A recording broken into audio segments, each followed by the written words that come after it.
Hello students, today we start class 12th accountancy part 2 valuation of goodwill. Goodwill क्या होती है ये हम पार्ट 1 में देख चुके हैं.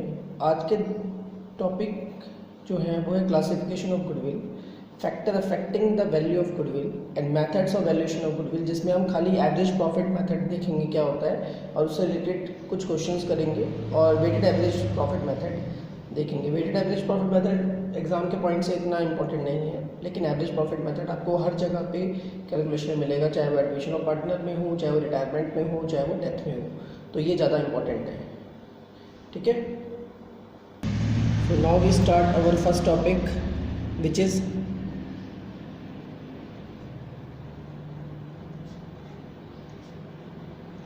Classification of goodwill. So goodwill can be divided into two parts. दो पार्ट्स के अंदर गुडविल ब्रेक होती है आपकी.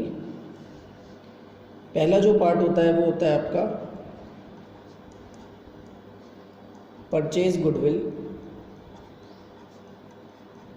दूसरा जो पार्ट है आपका वो होता है सेल्फ जनरेटेड गुडविल. ठीक है, परचेज गुडविल का मतलब क्या हुआ? It is goodwill that is acquired by making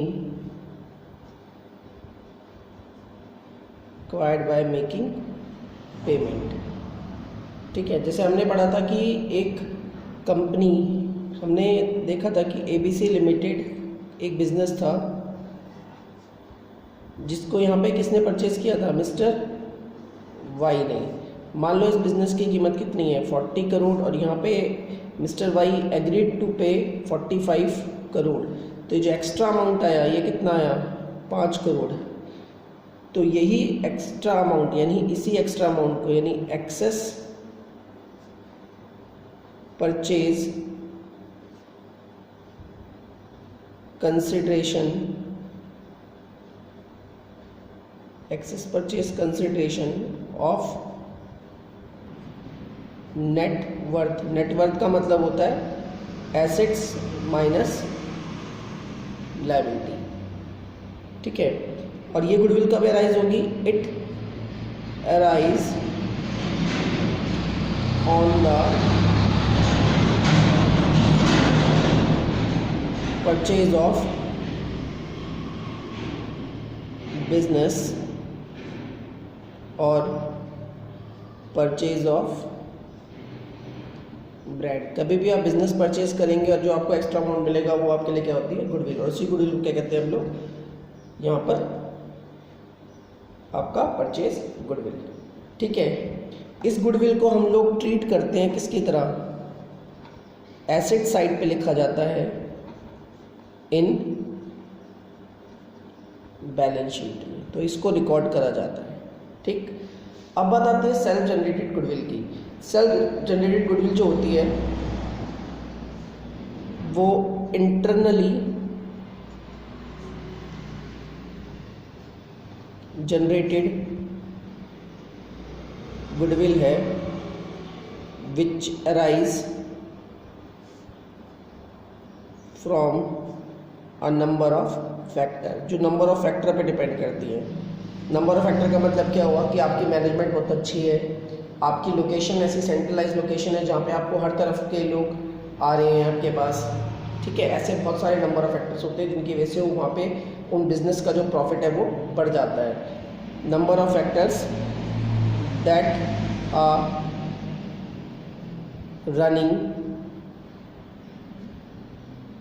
business possesses due which it is able to earn high profit. ठीक है। इसी की वजह से हम क्या अर्न करना शुरू करते हैं, हायर प्रॉफिट, और वो डिपेंड करते हैं किस पे, नंबर ऑफ फैक्टर्स पे, किस पे, इंटरनली जो सेल्फ जनरेटेड गुडविल के अंदर होता है। तो अब दोनों का मीनिंग आपको क्लियर हो गया होगा कि परचेज गुडविल का मतलब क्या है कि जब हम बिजनेस को परचेस करेंगे या ब्रांड को परचेस करेंगे तो वहाँ पे जो हमें एक्स्ट्रा अमाउंट मिलता है, एक्सेस अमाउंट मिलता है, दैट्स कॉल्ड परचेज गुडविल। और जो इंटरनली हमारी गुडविल बनती जाती है धीरे धीरे धीरे धीरे विदाउट परचेजिंग, जब हम काम करते हैं तो उसे हम लोग कहते हैं आपका सेल्फ जनरेटेड गुडविल। ठीक है। यहाँ पे जो आपका स्टैंडर्ड लगता है वो लगता है AS26। AS26 not be recognized as asset। AS26 को एज पर AS26 यानी अकाउंटिंग स्टैंडर्ड 26। अकाउंटिंग स्टैंडर्ड क्या आते हैं, रूल्स एंड रेगुलेशन जिसमें लिखे होते हैं हर पर्टिकुलर अकाउंट के बारे में। तो गुडविल के बारे में, गुडविल का जो अकाउंटिंग स्टैंडर्ड है वो क्या है, AS26, जिसमें रिकॉग्नाइज किया गया है कि सेल्फ जनरेटेड गुडविल को हम एसेट की तरह ट्रीट नहीं करते।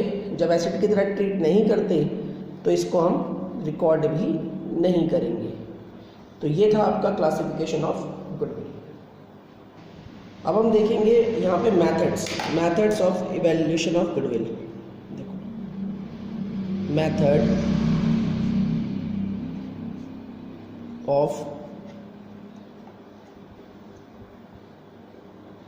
Valuation of goodwill. ठीक है। इसमें हम पहला मेथड जो देखेंगे वो आता है आपका एवरेज प्रॉफिट मेथड। अब एवरेज प्रॉफिट मेथड है क्या, नॉर्मली आपने एवरेज निकाली होगी कि जो भी आपके नंबर्स दे रखे हैं उनको आप जोड़ो और जो भी जितने नंबर है उनसे डिवाइड कर दो, यानी सम ऑफ नंबर ऊपर आता था और नीचे आता था अपॉन में टोटल नंबर। तो कुछ उसी तरीके का है, लेकिन यहाँ पे एवरेज प्रॉफिट है। तो हम किस तरह के प्रॉफिट पे वर्किंग करेंगे यहाँ पे, तो कंपनी डील करती है नॉर्मल प्रॉफिट्स के ऊपर। नॉर्मल प्रॉफिट का मतलब क्या हुआ, ऐसे प्रॉफिट जिसमें हम सेल करते हैं, सेल होने से जो हमें प्रॉफिट होता है, दैट्स कॉल्ड नॉर्मल प्रॉफिट। अगर इसके अलावा और भी प्रॉफिट हो सकते हैं, जैसे इंटरेस्ट के थ्रू मेरे पे कुछ आ गया, इन्वेस्टमेंट करी तो उसके थ्रू कुछ आ गया, लॉटरी से कुछ विनिंग हो गई, दैट्स कॉल्ड एबनॉर्मल गेन, उन्हें कहते हैं एबनॉर्मल गेन। ऐसे गेन्स को हम लोग नॉर्मल प्रॉफिट के अंदर अगर वो ऐड हैं तो उन्हें हमें क्या करना पड़ता है, माइनस करना पड़ता है। आई रिपीट कि अगर ऐसे एबनॉर्मल गेन नॉर्मल प्रॉफिट के अंदर ऑलरेडी ऐड हैं तो आपको एवरेज प्रॉफिट मेथड की कैलकुलेशन से पहले उन प्रॉफिट्स को यानी एबनॉर्मल गेन्स को क्या करना पड़ेगा, माइनस करना पड़ेगा, ताकि हमारे पास खाली क्या आ जाए, एक नॉर्मल प्रॉफिट निकल के आए। सिमिलरली अगर आपको कोई लॉस हुआ है और प्रॉफिट में से आपने उस लॉस को पे कर दिया है तो उस जो अमाउंट आपने पे किया उसको आपको वापस नॉर्मल प्रॉफिट के अंदर ऐड करना पड़ेगा at the time of calculation of average profit. तो यहाँ पे मैं आपको पूरा स्टेप लिखवा देता हूँ एक एक करके। देखो, स्टेप नंबर 1 आपका क्या कहता है, calculate normal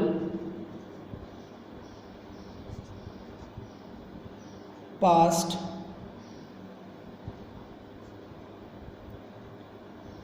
business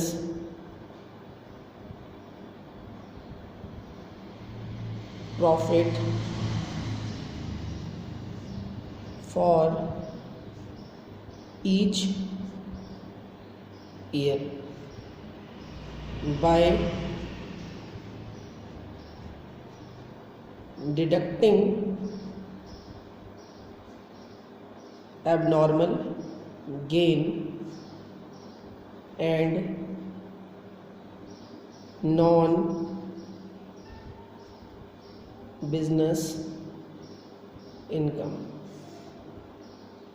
and adding abnormal loss and non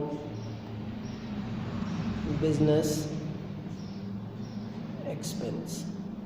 ठीक है। तो यहाँ पे क्या बोला कि calculate the normal past business profit, यानी कैलकुलेशन किसका करते हैं, नॉर्मल पास्ट बिजनेस प्रॉफिट्स का जो हमें हो रखे होते हैं 4-5 साल प्रीवियस ईयर के अंदर, उसमें से हमें क्या करना है, एबनॉर्मल गेन को क्या करना है, डिडक्ट करना है। क्या करना है, डिडक्ट करना है।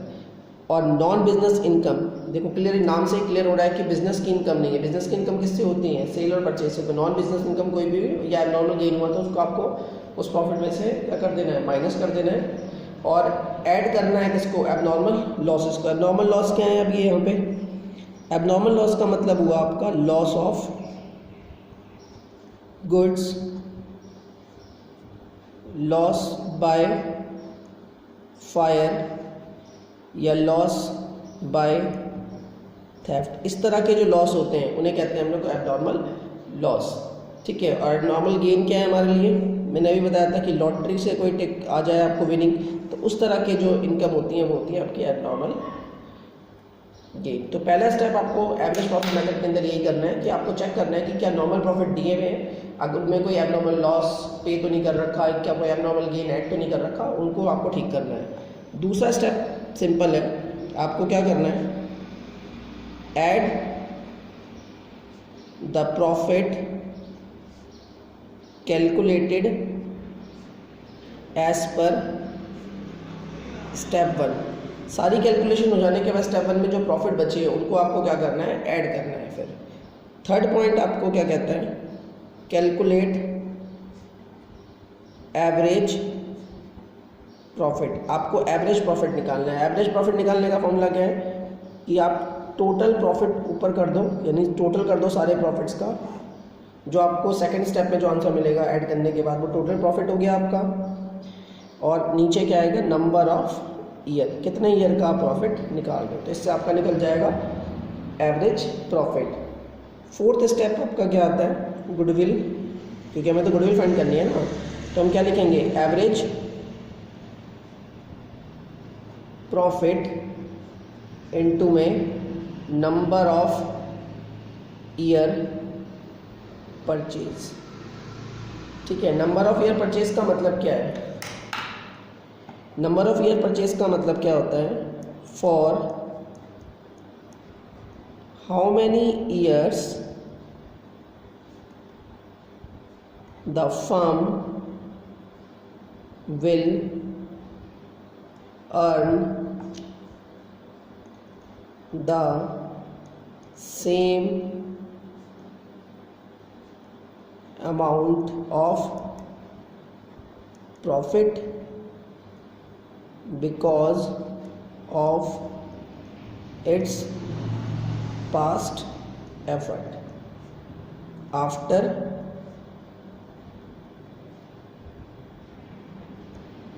change of ownership. तो नंबर ऑफ ईयर परचेज का मतलब क्या हुआ कि कंपनी कितने सालों तक उतना ही same amount of profit earn करती रही अपने पास्ट ईयर के एफर्ट्स के थ्रू, तो उन्हें कहते हैं नंबर ऑफ ईयर परचेज। तो ये डिपेंड करता है क्वेश्चन के ऊपर कि ये कितने ईयर्स का होगा। और एक चीज़ का ध्यान रखना, नंबर ऑफ ईयर जो यहाँ पे यूज़ हुआ है वो और नंबर ऑफ ईयर परचेज ये दोनों अलग होते हैं क्वेश्चन में, तो इसका बहुत ध्यान रखना पड़ेगा आपको। इसे नोट डाउन कर लो अपनी कॉपी में पहले, फिर आगे बढ़ते हैं।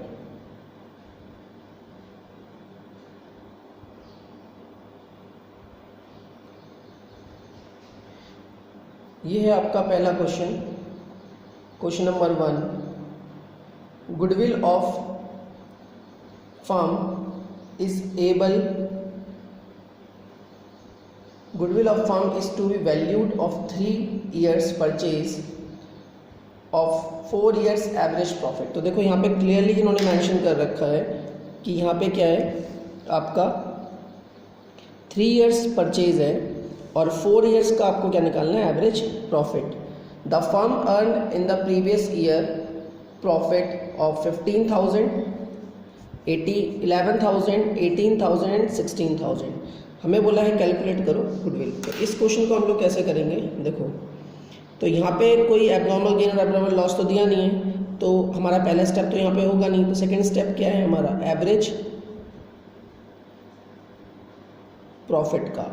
तो एवरेज प्रॉफिट क्या कहता है कि सबको जोड़ दो, तो 15,000 प्लस 11,000 प्लस 18,000 प्लस 16,000 और नंबर ऑफ ईयर परचेज कितने थे? नंबर ऑफ ईयर एवरेज के प्रॉफिट के कितने थे? 4। तो यहाँ पे भी 4 ही हैं। जब इसे जोड़ोगे तो ये कितना आ जाएगा? 60,000। और जब 4 से डिवाइड करेंगे आप तो आंसर कितना आएगा 15,000। तो ये निकल गया आपका एवरेज प्रॉफिट। और गुडविल निकालने का फॉर्मूला क्या था, एवरेज प्रॉफिट इनटू में नंबर ऑफ ईयर परचेज। तो यहाँ पे एवरेज प्रॉफिट कितना है 15,000 और नंबर ऑफ ईयर परचेज कितने थे 3, तो यहाँ पे कितना आ गया 45,000। तो ये आपका यहाँ पे इस क्वेश्चन का आंसर। ठीक है, ये है आपका second question, question number 2। A purchase of बीस बिजनेस, ए परचेज कर रहा है किसके बिजनेस को, बी को। ए परचेज कर रहा है किसके बिजनेस को, बी के बिजनेस को। With effect from 1 January 2015 it was agreed that the firm goodwill to be valued at 2 years purchase। तो नंबर ऑफ ईयर परचेज कितने हैं 2 of normal average profit of the last 3 year। तो average profit कितने पे निकालना, last 3 years पे। The profit of the B business for the last 3 year were 2012 का कितना है देखो 80,000, लेकिन साथ में एक कंडीशन दी है इंक्लूडिंग एन एबनॉर्मल गेन। तो पर्टिकुलर नाम ही दे रखा है एबनॉर्मल गेन। तो हमें पता था कि हमें इसके अंदर क्या है, इतना अमाउंट एबनॉर्मल गेन के नाम से ऐड हो रखा है। तो हमने पढ़ा था अभी डेफिनेशन में कि हमें क्या करना पड़ता है, एबनॉर्मल गेन को डिडक्ट करना पड़ता है। तो क्वेश्चन को साथ साथ ही करते हैं, देखो सॉल्यूशन में। तो हम लोग क्या करेंगे पहले कि प्रॉफिट फॉर 2012 का क्या करेंगे, कितना था 80 था, और 80,000 में से आप माइनस करोगे किसको 10,000 को। किस लिए, क्योंकि ये क्या है एबनॉर्मल गेन। तो जब आप इसे माइनस कर दोगे तो आंसर कितना आएगा 70,000। ठीक है, सिमिलरली आप चेक करो 2013 के लिए क्या लिखा हुआ है। 2013 में 1 लाख रुपीज़ का अमाउंट दे रखा है प्रॉफिट का, but after charging N abnormal loss of 20,000, यानी ये 1 लाख तब बचे हैं हमारे पास जब हम 20,000 इसमें से पे कर चुके हैं। इसका मतलब प्रॉफिट ज़्यादा था। समझो बात को कि एबनॉर्मल लॉस को आप पे कर चुके हो, उसके बाद आपके पास 1 लाख बचे हैं और कितना पे किया 20,000। इसका मतलब पहले आपके पास अमाउंट कितना था नॉर्मल प्रॉफिट का 1,20,000, और एबनॉर्मल लॉस के लिए मैंने क्या बोला था कि एबनॉर्मल लॉस को आपको वापस ऐड करना पड़ता है। तो यहाँ पे क्या करेंगे आप 1 लाख प्लस 20,000 इसका एबनॉर्मल लॉस के लिए, तो ये हो जाएगा आपका 1,20,000। ठीक है, 2014 के लिए क्या लिखा है देखो, 2014 के लिए 90,000 का प्रॉफिट दिया है, excluding 10,000 as insurance premium of company on firm's property. आपने अपनी फर्म की प्रॉपर्टी का इंश्योरेंस करा रखा है, ठीक है, और एक्सक्लूडिंग का मतलब है इसमें से भी कोई पैसा काटा नहीं है। तो जब आपको प्रॉफिट हुआ 90,000 का, तो क्या आप इंश्योरेंस प्रीमियम को पैसा पे करोगे नहीं करोगे, करेंगे, बिल्कुल करेंगे। तो यहाँ पे इस अमाउंट को आपको पहले ही पे करना पड़ेगा। तो इसलिए 90,000 में से हमें पहले क्या माइनस करना पड़ेगा, ये नॉर्मल बिजनेस का नॉर्मल एक्सपेंस है कि अगर कोई हमें दिक्कत होती है बिजनेस में तो इंश्योरेंस कंपनी वालों से हम पैसा ले सकते हैं जब प्रॉपर्टी वगैरह हमारी डैमेज होती है। तो ऐसे केस में हमें 90,000 में से क्या करना पड़ेगा, माइनस करना पड़ेगा किसको 10,000 को। 10,000 क्या है, इंश्योरेंस प्रीमियम का अमाउंट है आपका, ठीक है। तो यहाँ पे कितना बचा 80,000। तो आप टोटल अब अगर करोगे तो यहाँ पे कितना आ जाएगा 2,70,000। तो देखो पहले स्टेप में आपने ठीक कर लिया अमाउंट, और दूसरा स्टेप आपने क्या करा, आपने टोटल प्रॉफिट भी निकाल लिया 2,70,000। उसके बाद हमने पढ़ा था हमें क्या करना है, हमें निकालना है एवरेज प्रॉफिट। और एवरेज प्रॉफिट का मतलब क्या था कि टोटल प्रॉफिट ऊपर और नीचे क्या था, कितने ईयर्स का निकालना था 3 का। तो यहाँ से अगर इसे डिवाइड करोगे तो कितना आ जाएगा 90,000। और जब गुडविल निकालेंगे तो गुडविल का फॉर्मूला क्या है, एवरेज प्रॉफिट इनटू में नंबर ऑफ ईयर परचेज। तो एवरेज प्रॉफिट का मतलब कितना हुआ 90,000, और नंबर ऑफ ईयर परचेज का मतलब कितना हुआ 2। देखो यहाँ पे लिखा था ना 2 ईयर्स परचेज, तो यहाँ पे कितना आ गया गुडविल 1,80,000। तो ये आपका यहाँ पे आंसर, ठीक। ये है आपका third question. A and B are partner in a firm sharing profit and losses in the ratio 3:2। They decided to take D into partnership. D को पार्टनरशिप में ला रहे हैं। तो मैंने बोला था ना कि जब भी आप किसी पार्टनर को लाओगे तो क्या करना पड़ेगा, गुडविल कैलकुलेट करनी पड़ेगी into partnership of the partnership from 1st April 2014 for 1/5 share in the future profit. For this purpose, goodwill is to be valued at twice the average annual profit, twice the average annual profit for the previous year of 3 and 4 year. तो twice यहाँ पे क्या है, number of year purchase, ठीक है। और यहाँ पे क्या बोला कि आपको प्रीवियस 3 साल का भी निकालना है, प्रीवियस 4 साल का भी निकालना है, और गुडविल उसी पे निकालनी है जो क्या हो, हायर हो, यानी जिसका एवरेज प्रॉफिट क्या हो, हायर हो। तो सिंपल क्वेश्चन है, पहले हम 3 साल का निकालेंगे और फिर हम 4 साल का निकालेंगे। तो अब 3 साल और 4 साल का कैसे निकालेंगे, देखो।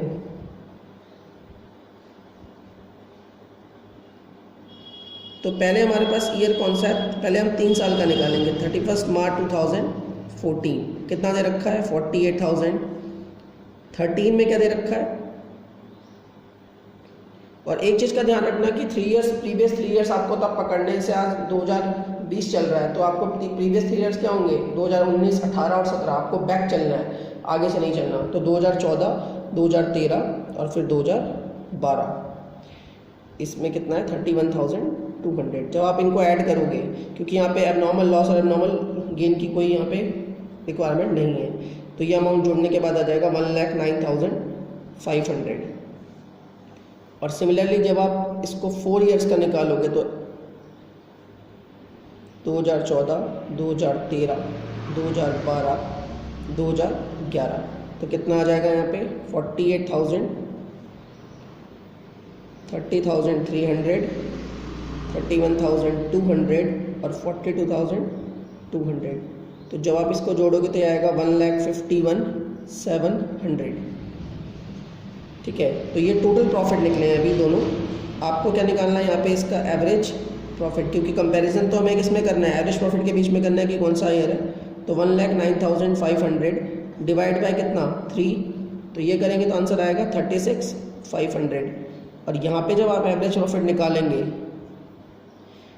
1,51,700 डिवाइड बाय 4, तो यहाँ आंसर आएगा आपका 37,925।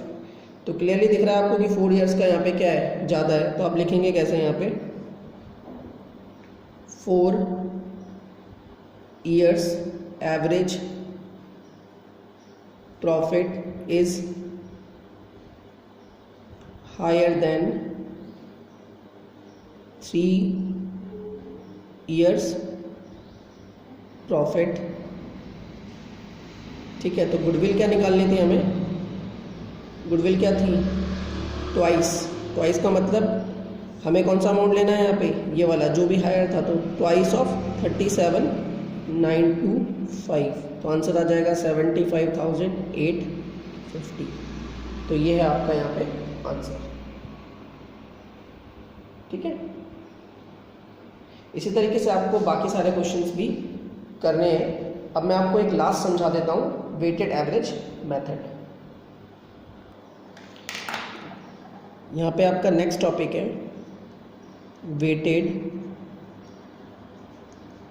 Average profit method. इस मेथड के अंदर आपको क्या करना है, under this method each year's profit, यानी each year's profit is multiplied by the number of assigned weights। यहाँ पे हर एक प्रॉफिट को एक नंबर असाइन कर देते हैं उनके वेट्स के अकॉर्डिंग, जैसे 1, 2, 3, 4 एक्सेट्रा, ठीक है। आपको क्या करना है, इन प्रोडक्ट करना है किसका, आपको प्रॉफिट और इन वेट्स का क्या करना है, प्रोडक्ट करना है। तो सपोज करो कि आपको ईयर दे रखे हैं, आपको एक ईयर का कॉलम बनाना है, फिर आपको बहुत सारे प्रॉफिट दे रखे हैं, तो आपको प्रॉफिट का कॉलम बनाना है। फिर आपको वेट्स दे रखे हैं जिसमें आपको क्या लिखना है 1 2 3 4। फिर आपको इनका क्या करना है, प्रोडक्ट करना है। तो यहाँ पे ईयर को हम ए डिनोट कर देते हैं, प्रॉफिट को बी, इसको डिनोट कर देते हैं सी, और डी का मतलब क्या हुआ प्रोडक्ट, और प्रोडक्ट का मतलब क्या हुआ बी इंटू सी। तो आपको प्रॉफिट और वेट्स को क्या करना है, मल्टीप्लाई करना है, देन इनको क्या करना है, टोटल कर देना है, यानी टोटल करना है यहाँ पे इसका। जब ये टोटल निकल जाएगा तो आपको क्या करना है, वेटेड एवरेज प्रॉफिट मेथड के अंदर आपको इस टोटल को यहाँ लिखना है, और जो भी वेट है आपको वेट का भी टोटल कर देना है। तो टोटल